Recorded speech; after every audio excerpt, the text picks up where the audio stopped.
facilitam emocionalmente que os adolescentes fiquem mais frágeis.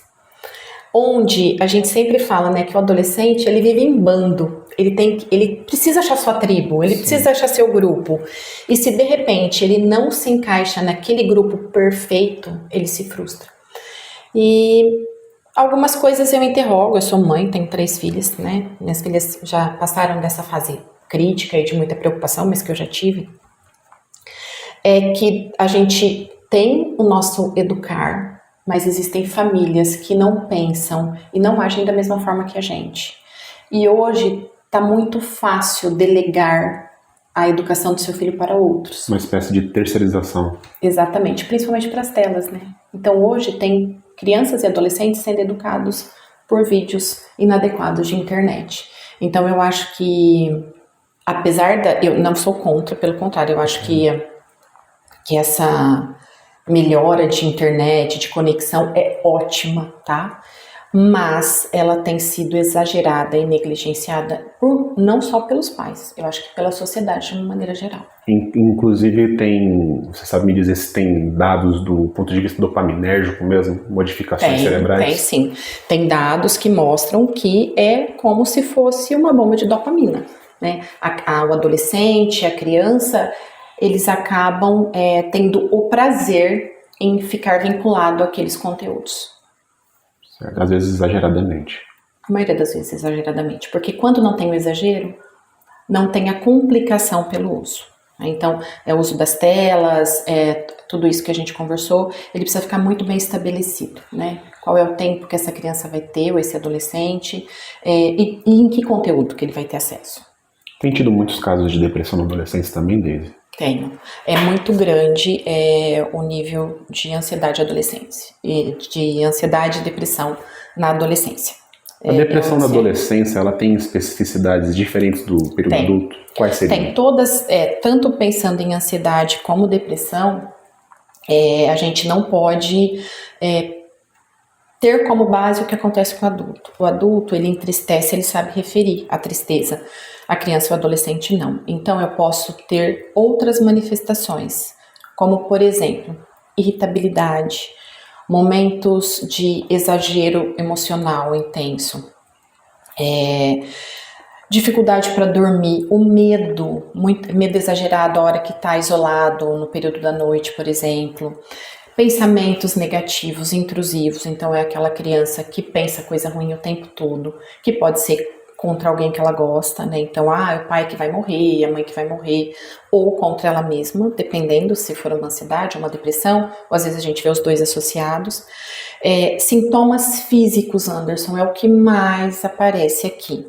Eu tenho crianças que chegam porque já passaram por gastro, por cardio, pelo próprio pediatra, e essa criança, depois de uma bateria de exames, não se encontra nada, mas continua tendo taquicardia, sudorese, dor abdominal, e a gente avaliando, né, nos aspectos do DSM, a gente verifica que estamos diante de um quadro ansioso ou de um quadro depressivo. Descobre-se que é uma questão de meramente emocional, então. Meramente não, porque eu não estou menosprezando. Eu entendi.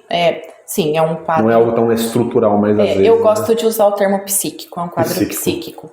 Né? E hoje a gente sabe, com o eixo intestino-cérebro, que a gente tem muitos transtornos psíquicos e a gente tem uma manifestação intestinal muito importante. Sim. Então, assim, nas minhas crianças, a maioria chega com alteração, tá com dor de barriga, tem dor na barriga, principalmente no domingo à noite, hora que tem que ir para a escola.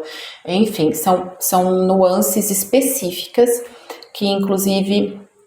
Eu até gravei sobre isso, sobre o que os pais podem ficar atentos de mudança no dia a dia relacionado a sintomas físicos que não são físicos, que são psíquicos.